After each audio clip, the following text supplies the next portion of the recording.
যুবকদেরকে বলি, বিবাহ যারা করবে নবী পাকের সুন্নাত অনুযায়ী করবে, কোন নারীর বাবার কাছ থেকে ফোন নেবে না।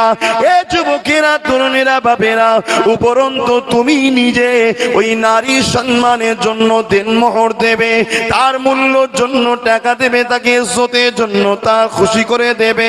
এ যুবকেরা, তরুণেরা, বাপেরা, তাকে নিয়ে আসবে, নিজের ঘরটা সুন্দর করে সাজিয়ে রাখবে।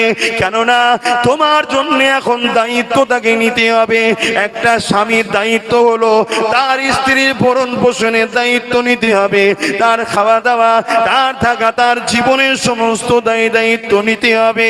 এ যুবকেরা যদি নিতে না পারো, কিয়ামতের দিনে মহান স্রষ্টা আল্লাহর কাছে কিন্তু জবাব দিতে হবে। মনে করো না তোমার ঘরের স্ত্রী তোমার ঘরের চাকরানি, না না না, আল্লাহ পাক তারও মর্যাদা দিয়েছে। আর